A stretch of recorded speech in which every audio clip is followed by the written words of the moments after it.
Okay, so today we're going to talk about thermochemistry. This deals with energy changes that accompany chemical reactions. So we're going to look at heat measurements that are associated with chemical reactions. Okay, so things you'll learn from this lesson is, number one, you'll be able to define a property known as enthalpy and related to internal energy and heat. You'll learn how heats of reaction are determined and what a heat of reaction is. Classify reactions as endothermic or exothermic. Determine reaction enthalpy from experimental values, experimental measurements, and literature data, how you can look it up. You should be able to interpret reaction enthalpies from a molecular perspective. What does it mean at the molecular level when you have a particular value for your reaction enthalpy? If a reaction is exothermic, what does it mean? If the reaction is endothermic, what does it mean at the molecular level? And finally, you should be able to estimate reaction enthalpies of gas phase reactions from bond energy. So these are the things that you should be learning from this lesson. Okay. All right. So first, let's define a property called enthalpy. Enthalpy is an example of what's called a state function, and it has the same unit as energy. Okay. And the motivation for defining this, making this up, is because in a lot of situations we deal with processes happening at constant pressure of 1 atmosphere. So the external pressure is 1 atmosphere. We carry out reactions that are open to the atmosphere. Okay, so the pressure of your system then would be constant. It will be equal to the external pressure. So the final pressure and the initial pressure would be the same during the process that we're interested in. Okay, so what if it's constant? Well, going back to the first law, we said delta E, the change in internal energy, is Q plus W, right? And if you recall, we defined W to be negative P external times delta V. So that's your W right there. So you can say then that E final minus initial, that's delta E, is equal to Q, this is Q, minus P, and delta V is V final minus V initial. Okay, I can rearrange this equation, solve for Q. I can see that what happens here. I can move my P times V final over to the left side, and P, since P is the same as P final, I can call that P final instead. So I have E plus P final V final minus E initial, and then P times V initial. I can move to the other side as well. So anyway, it should be a simple matter for you, simple algebra to go from this equation right here to this equation over here. You can see here that Q, the amount of heat flow, is just E plus PV in the final state minus E plus PV in the initial state. Okay, since E, P, and V are state functions, they only depend on what your state is, not how you got there. Okay, then that means E plus PV is also a state function. So we're going to call that state function enthalpy, H. So EF plus PF VF is HF, final enthalpy, and the initial enthalpy would be E sub I plus PI V sub I. So the change in enthalpy then is equal to Q. So although Q, okay, depends on what path you take from the initial state to the final state, for most of the processes we're going to be interested in, which are happening at constant pressure, we can associate Q with a state function, with a change in a state function. So Q in this case would be equal to a change in a state function called enthalpy. And that has some significance, which we're going to talk about later. But basically what we're saying here is we have found a state function that we can readily measure in the lab by simply measuring Q. We already know how to measure Q in the lab, right? We know how to measure heat. Okay, so let's apply that concept to this question right here. The volume of a system changes from 40 liters to 20 liters at a constant external pressure of 2 atmosphere, and this much heat was released, 8.406 times 10 to the 4th joules. What's our Q? 8.406 times 10 to the 4th. That's what Q is. It's the amount of heat released, right? But what's the algebraic sign? Heat is released, so the system is losing energy. So what's the algebraic sign of Q? It's negative, right? By convention, Q is negative if heat is released. What would be our W? What's the formula? Minus P external times delta V, right? And our pressure is constant, so our external pressure is P. It's 2 atmospheres, so negative 2.00 atmospheres. What's our delta V? It went from 40 to 20, so the final volume is 20.0 liter. Initial volume is 40 liters. So our delta V is negative 20, right? So what is negative 2 times negative 20? Positive 40.0 liter atmosphere.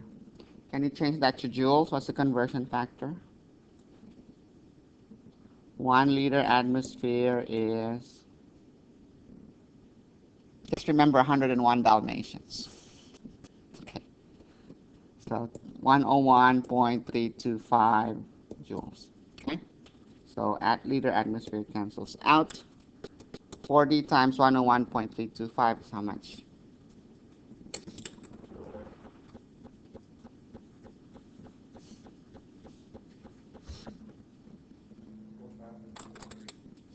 $4,053. 4053 joules. So that's 4.05. I need only have 3 sig figs, right? 3 sig figs. So 4.05 times 10 to the 3rd joules. Okay. What's our delta E? First law of thermodynamics says delta E is Q plus W. So what's our Q? Negative 8.406 times 10 to the 4th joules. What's our W? Positive 4.05 times 10 to the 3rd joules. So what would our delta E be? Negative 8.0 something. Negative 8.0, 8.00, 01, okay, times 10 to the 4th joule. Negative 8.001 times 10. Why is that 8? Why do I need 4 sig figs there? That's 8.406 times 10 to the 4th, and the other one is 0.405 times 10 to the 4th. Okay, so your last sig fig would be the 3rd decimal place. If you move the decimal point here, this becomes 10 to the 4th. See? So, all right. So that's your delta E. First of all, let's go back to our formula for W, our calculation of W. Did we have the correct algebraic sign here? Should this be positive? What happened to our system? It shrank, right? From 40 liters to 20 liters. So when it shrinks, you're doing work on it. It will be, you're providing it with energy. You're transferring energy into it. So heat is negative. That means you're dealing with a process where the system lost energy by way of heat, but in this particular case, since it shrunk, it gained energy by way of work. What's our delta H?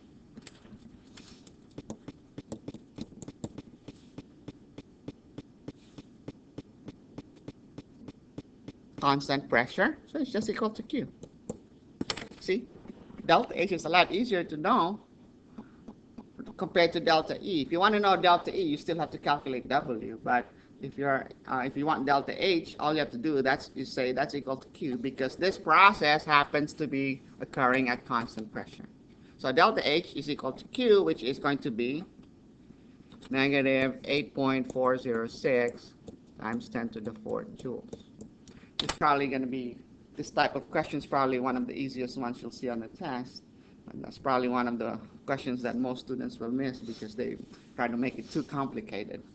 It's really simple. Constant pressure, Q is equal to delta H. All right.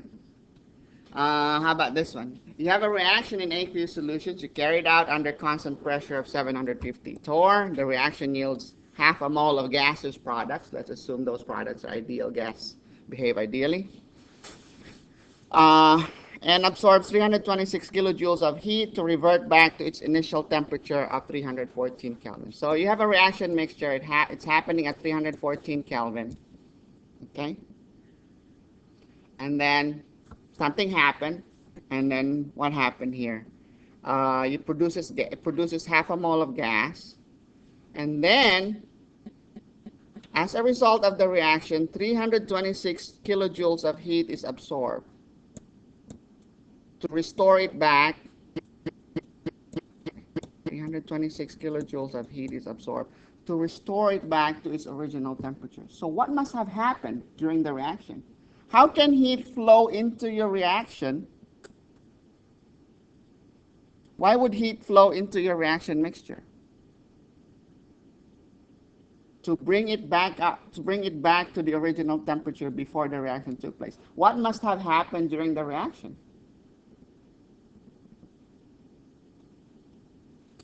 Which way does heat flow? From hot to cold or cold to hot? Hot to cold. So immediately after the reaction, it seems like the surroundings became hotter than the reaction mixture itself. Actually, nothing happened in the surroundings, so the reaction mixture itself must have cooled down, right? So during this reaction, the temperature of your reaction mixture, the temperature here went down, right?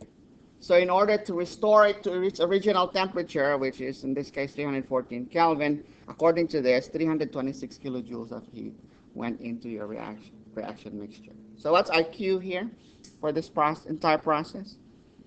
It's absorbed, heat absorbed. So what's this algebraic sign of Q? Positive, right? Positive 326 kilojoules. What's our work?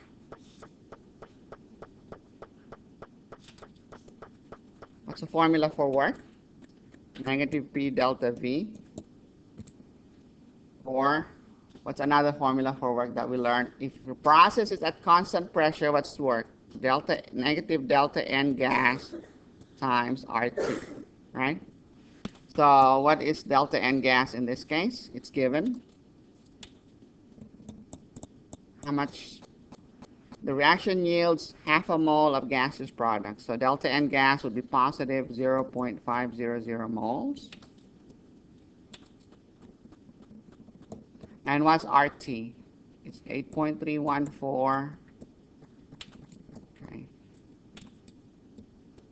joules per Kelvin per mole.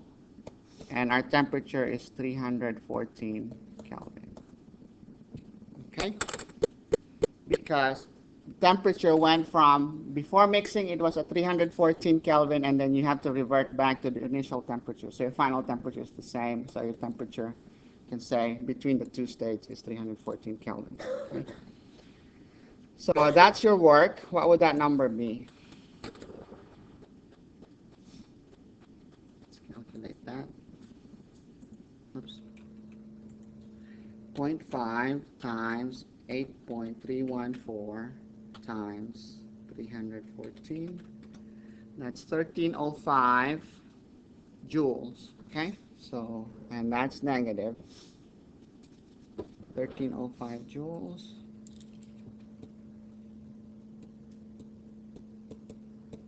Three sig figs, and I want to put this in kilojoules. So negative 1.31, negative 1.30 kilojoules.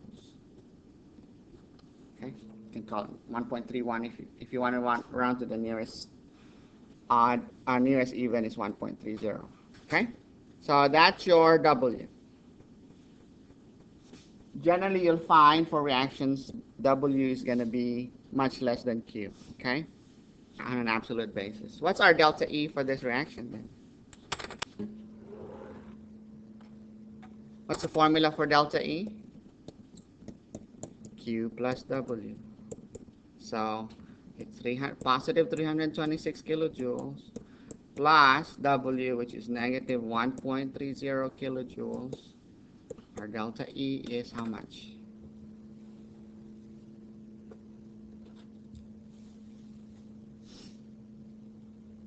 What is it? 324.7. Okay, kilojoules. If we go by sig figs, that would be about 325 kilojoules, right? What's our delta H?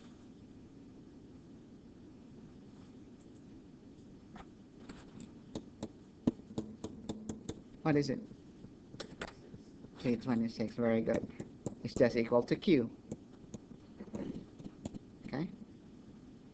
That's equal to Q at constant pressure. Usually, when you put a subscript here, Q sub P, that means Q at constant pressure. Okay? So that's positive 326 kilojoules. Okay? Now, you'll note, remember we said that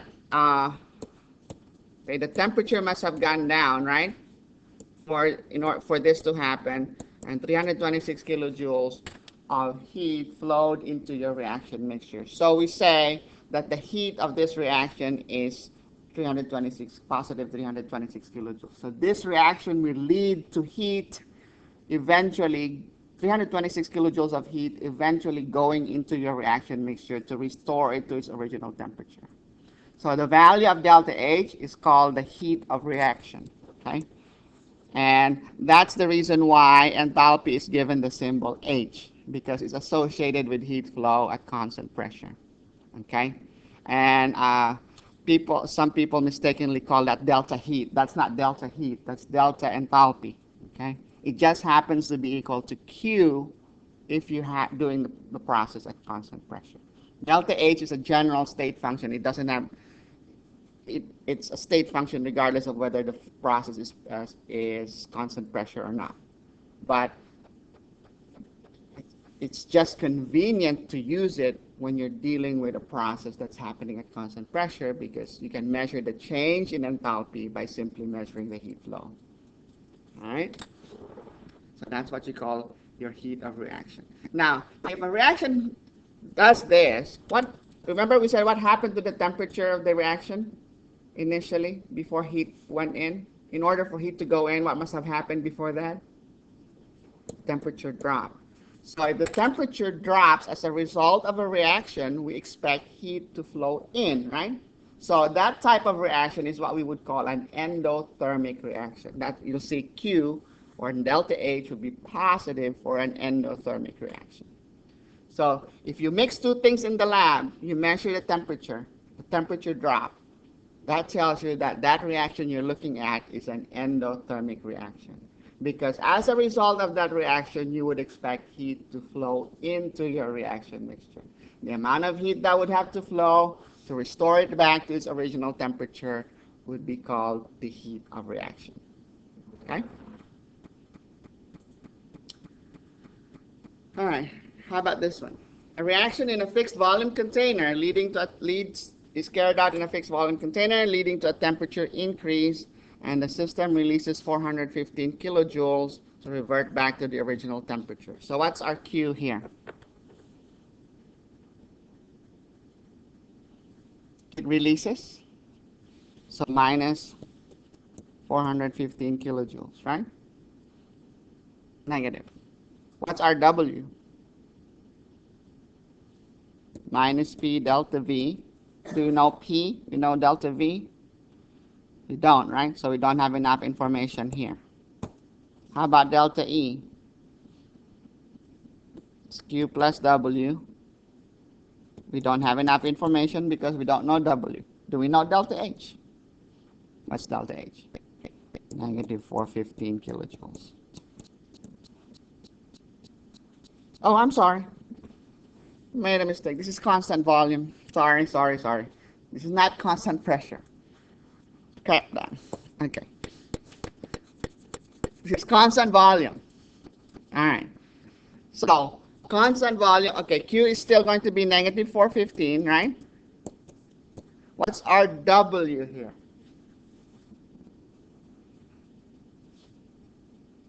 W is negative P delta V. What's delta V? If the volume is constant, there's no change in volume, delta V is 0, so W is 0. What's our delta E? Q plus W. That's easy to calculate, right? What's delta E?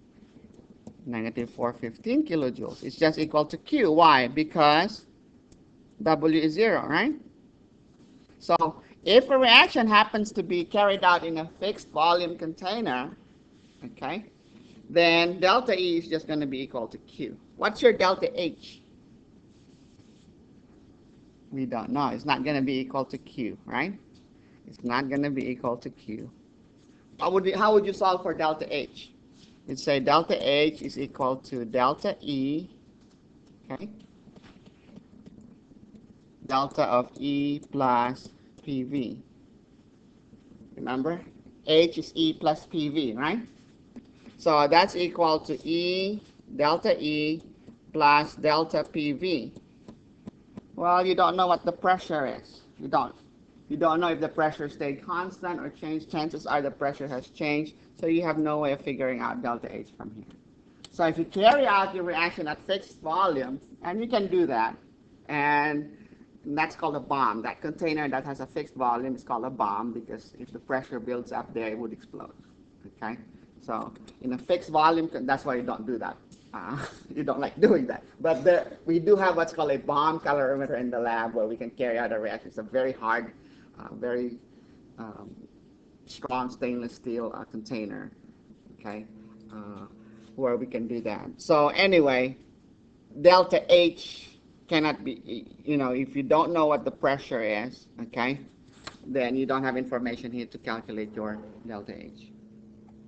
At least not from the information given here, okay? So whenever you have a reaction, you carry it out at constant volume, the heat of reaction, which if you carry it out at constant volume, is equal to the delta E. So that's called the energy of reaction, delta E of the reaction.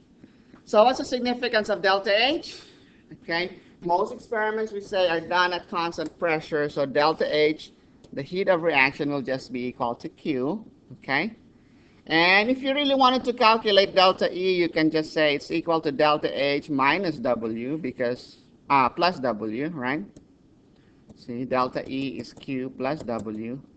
So, and Q would just be your delta H, and W would just be negative P delta V. You can calculate delta E if you wanted to, right? Now, because H is a state function, okay, we can imagine any process in terms of a series of processes all happening at the same constant pressure, and the delta H for the overall process would just be equal to the delta H, the sum of the delta H for the individual steps. Okay, and that's very useful because there are some things for which we cannot readily measure delta H. But if we can imagine that as occurring through a series of processes. Some of them may be imaginary, but if we have a way to figure out a series of processes for which we can calculate delta H, we can figure out delta H for something that we might not be able to measure in the lab. Okay, so that's very important. Okay, so the fact that H is a state function.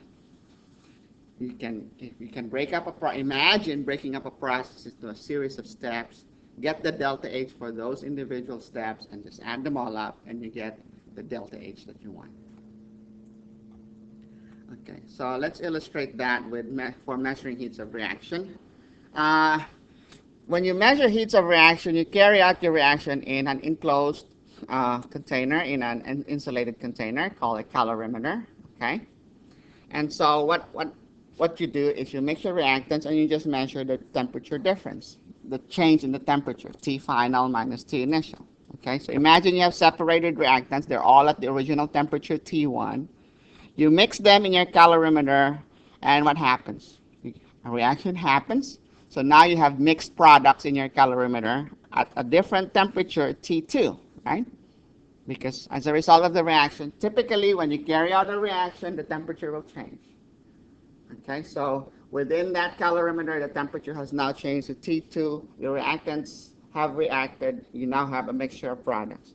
Q for that process and delta H for that process, for that step, is equal to 0. Why? Because your calorimeter is insulated, okay? Or we say it has an adiabatic wall. Okay, the process is adiabatic. Adiabatic, remember, means what? Something that doesn't allow heat to flow. So you have an adiabatic wall, so Q is 0 for that process. Okay, so suddenly your reaction mixture is now hotter or colder than it was before you mix the reactants. So now you imagine, okay, taking the products, which is now at a different temperature, back to the original temperature of the reactants before you mix them. What's Q for that? That's a simple formula, and there's no reaction here actually, right? There's actually no reaction here. All you're doing is you're changing the temperature of what you already have from the final temperature that you measured back to the original temperature. And you don't have to actually carry it out, you just imagine it happening. How much heat would be involved in that step? It's just going to be equal to C times negative delta T. What is C? This is going to be the heat capacity of the whole thing, right? So this is going to be the heat capacity of your calorimeter and its contents at that point, right? Why do I put a negative delta T here? Because I'm reversing my temperature change. So this delta T for this is actually T1 minus T2. That's the opposite of T2 minus T1. So this is the fundamental equation that you use when you're trying to measure heats of reaction. The heat of reaction is just equal to negative C times the delta T that you measured when you carried out the reaction. Okay? Another way you can think of it is whatever heat was generated or lost during the transformation is either absorbed or released within the calorimeters. It's not actually able to leave. So you can, that would be another way of looking at it. Okay? So Q of reaction equal to C times negative delta T. So to measure out heats of reaction, you carry it out in an insulated vessel, measure delta T, and your working equation is this. The heat of reaction is equal to negative C times delta T. And C, we said, is the heat capacity of the calorimeter and its contents. Okay, the contents of the calorimeter would be what? Just the product mixture, right? So heat capacity of the product mixture. And so to get the actual heat capacity, C here, you have to add the calorimeter constant. And last time we talked about how you can determine calorimeter constant, right? So for dilute aqueous solutions, the heat capacity of your product mixture will just essentially be the heat capacity of water. So a lot of the experiments we do when we're trying to measure heats of reaction, we carry them out in very dilute solutions. So one thing about water is it has an unusually high heat capacity compared to other substances. Okay, if you remember the examples we had, iron was like 0.45, whereas water was 4.18 joules per gram per Kelvin. Okay, water is an unusually high heat capacity. That's why water is the best coolant. It can absorb a lot of heat without changing its temperature very much. Okay, so if you're dealing with dilute solutions, you're just essentially contaminating it with just a small amount of other stuff. The heat capacity of water is not going to change. Okay, that very high heat capacity of water is the reason why you don't get drastic changes in temperature if you live near a large body of water, because the large body of water has a moderating effect on climate, on temperature changes. Okay, so that's the heat capacity, essentially that of the water. All right, so let's look at an example here. You have dilute aqueous solutions originally at 25 degrees. You mix them in a styrofoam cup. So our we have this as our approximation for a calorimeter. Okay. The total volume of the reaction mixture is 100 ml. Temperature rose to 27 degrees Celsius. Estimate the heat of reaction. What's the formula for measuring heats of reaction? Q reaction equals negative C delta T, right? What's our delta T? That's the easy one. It went from 25 to 27, so our delta T is 2.0 Kelvin or 2.0 degrees Celsius. Okay. What's our heat capacity? What's the formula for heat capacity? It's C of the calorimeter plus C of the contents, right? We don't know what our calorimeter constant is, so, and that's why this one says estimate. So let's just say it's 0. We're just estimating. That's usually a small number. Okay. So if you're not given the information, just neglect it. What's the heat capacity of the contents? It's just pretty much just the water, right? And what's our water here? 100 mils of water is how many grams? What's the density of water? 1 gram per mil. Okay. And what's the specific heat of water? 4.18 joules per gram Kelvin. So that's your heat capacity of your contents. That would be 100 times 1 times 4.18. That gives you 418 joules per Kelvin. Okay, so heat capacity of our calorimeter and contents is at least 418 joules per Kelvin. Okay, we're estimating, it's just the water. So what's our heat of reaction?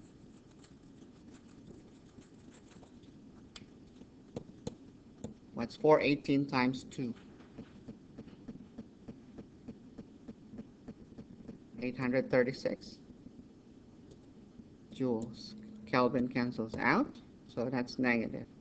Or since we're doing sig figs here, it would be negative 840 joules. 2 sig figs. Okay. Now, what's the significance of this negative number here? Negative sign. What happened when the temperature? What happened when you mix the two reactants? What happened to the temperature? It went up from 25 to 27. So in order to restore your reaction mixture to its original temperature, what has to happen? Heat has to come out, right? So we say that that reaction is generating heat. In fact, if you just leave it alone, heat's going to come out because it's not going to be suddenly hotter than the surroundings, right? So you would expect heat to flow out of your reaction mixture. So we say that if Q is negative, for Q of the reaction to be negative, you have the temperature for mixing should lead to the reaction should lead to a higher temperature for your reaction mixture. So we say that this reaction is exothermic. Okay? So you mix two things, two reactants, you carry out a reaction in the lab, the temperature went up, we say the reaction generated heat. It's an exothermic reaction. Okay? So delta H is negative. Okay, remember Q of reaction is just the delta H of your reaction. Okay? So it's negative if you have an exothermic reaction, it's positive if you have an endothermic reaction. All right. Here's another example. You carry out a reaction mixing 150 ml of solution A and 50 ml of solution B. I'm just using fictitious reactants here, A and B. Carried out in a styrofoam cup. Your styrofoam cup approximates a calorimeter. Temperature dropped by 0.95. If the heat of reaction is known to be 0.8, calculate the calorimeter constant. Okay, so this illustrates how you can determine a calorimeter constant. You carry out a reaction with a known heat of reaction, then the only unknown there would be your calorimeter constant. Let's illustrate that. Let's calculate that. What is our Q of reaction? It's known to be, for this, 0.800 kilojoules, right? And what is our delta T? Temperature dropped by 0.95 degrees Celsius or 0.95 Kelvin. So delta T is what? Positive or negative? It drops, so negative 0.95 Kelvin. What is the heat capacity of our reaction mixture then? What's the formula? The most important formula to know for measurements of heat reaction, Q reaction, is minus C delta T, right? So C equals Q reaction over negative Q reaction over delta T. Okay? So what is this going to be? Negative of 0.800 kilojoules over negative 0.95 Kelvin. Okay? So what would that be? Okay, let's see. 0.8, and let me change that to joules. So 800 divided by 0.95. 842. Okay. So that's going to be positive 842 joules per Kelvin. Okay, how many sig figs should I have here? Only 2, right? 2 sig figs here. But I'm going to keep that extra digit because I'm going to use this further. Because that's not what I'm looking for. What am I looking for? The calorimeter constant. This is equal to what? The calorimeter constant plus C of the contents, right? So if I only knew what the C of the contents are, I should be able to figure out the calorimeter constant. Do I know the C of the contents? Can I estimate that, given the fact that these are aqueous solutions? We can just say that's the heat capacity of the water, right? Assuming it's dilute solutions. Usually that's what we do. So we're going to say then the heat capacity of our contents is equal to, how much water do we have? If I were to mix 150 ml of an aqueous solution with 50 ml of an aqueous solution, what's the total volume essentially? 200, right? So 200 ml, and we're just going to say it's all water, pretty much all water. We're dealing with dilute solutions. What's the density of water? 1.00 gram per ml. What's the specific heat of water? 4.18 joules per Kelvin per gram. Gram cancels out. So heat capacity of contents is how much?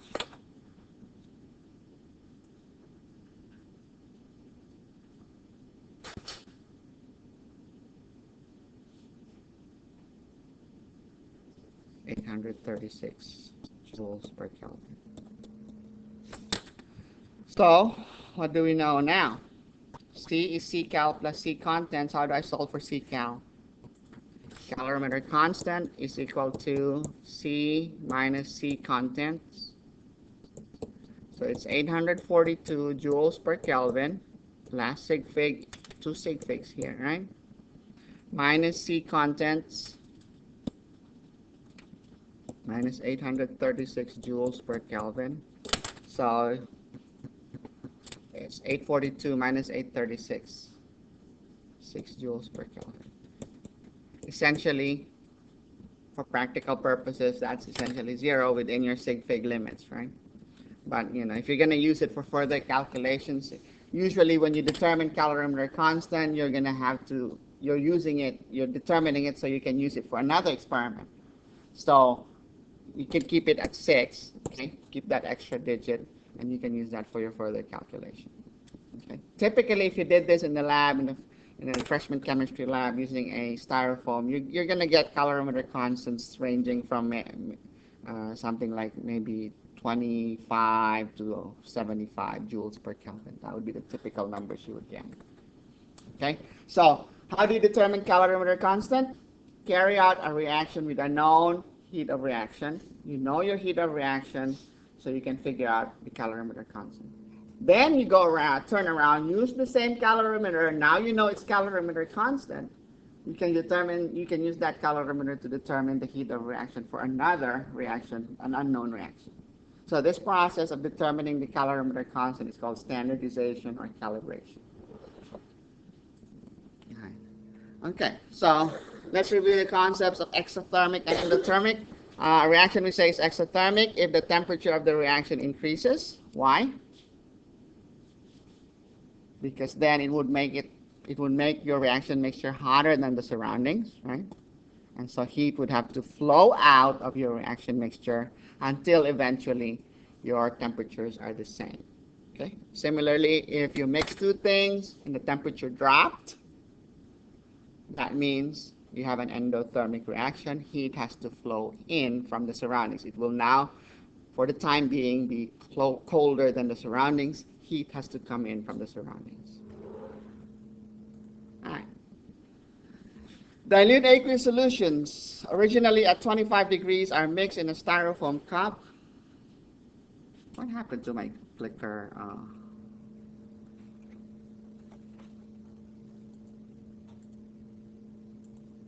It's still up there. Why isn't it showing on top of there? Yes, okay.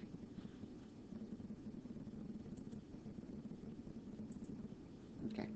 Dilute aqueous solutions originally at 25 degrees are mixed in a styrofoam cup. The temperature rose to 27 degrees. Is this reaction A, exothermic, or B, endothermic? Ready?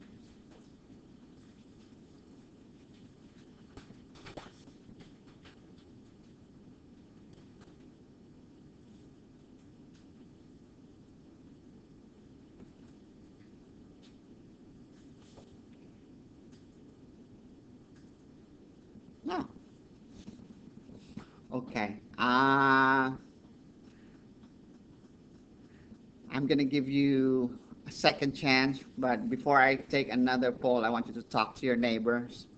Convince your neighbor that your answer is correct. Okay? You'll pause for 30 seconds. Go ahead.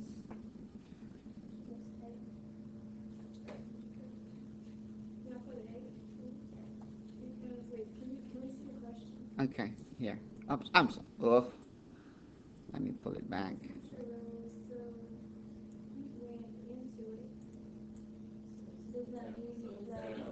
They're making two things and the heat rose, so it's gonna go to the top of heat. Right, okay. Okay, so do you think we got a consensus now? All right, let's try again.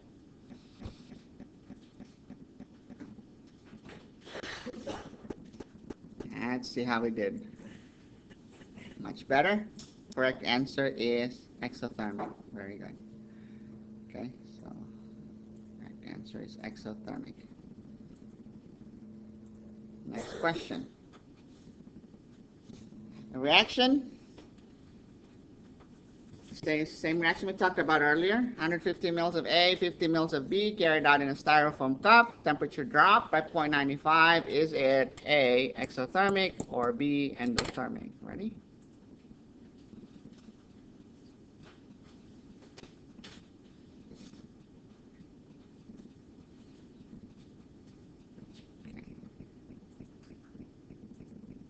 Okay. And the correct answer is endothermic. The temperature dropped as a result of the reaction. That means eventually heat has to go into your reaction mixture. All right. This one's a little bit more mathematical, basically testing you on the same idea. Which of the following describes an exothermic reaction? A, Q reaction is positive, delta T is positive. B, Q reaction is positive, delta T is negative. C, Q reaction is negative, delta T is positive. Or D, Q reaction is negative, delta T is negative. Ready?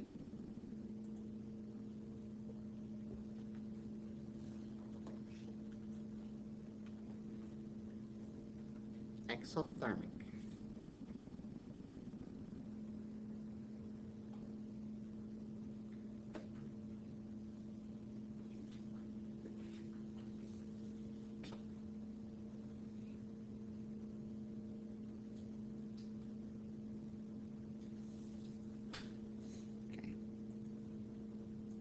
we doing on this one? All right, so exothermic, the temperature, as a result of the reaction, in order for heat to come out, that means it would have to make this reaction mixture hotter than the surroundings, right? So delta T must be positive. So which one can you rule out? It's not this one, it's not that one, right? Delta T must be positive. Temperature increases. And Q reaction equals minus C delta T, right?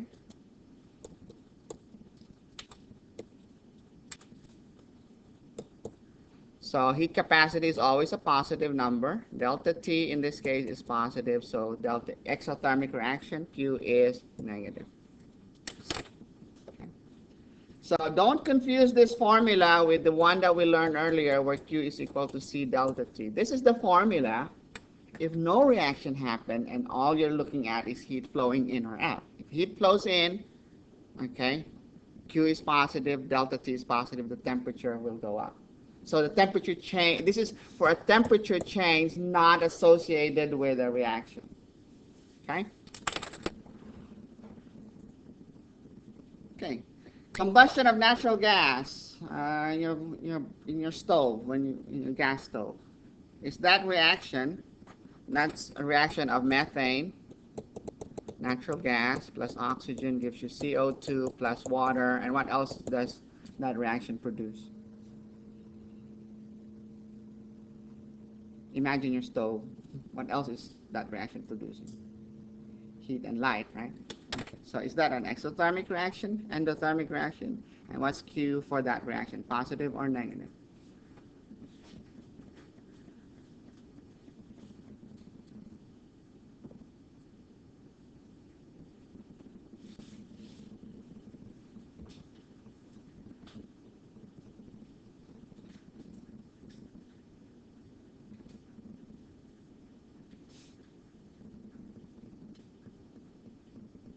Okay. That reaction generates heat, exothermic, right? And Q is negative. Q for the reaction is negative. So correct answer would be, how about this one? The heat of reaction for the neutralization of sodium hydroxide by HCl is exothermic. So the algebraic sign for the heat of reaction is A, positive, or B, negative.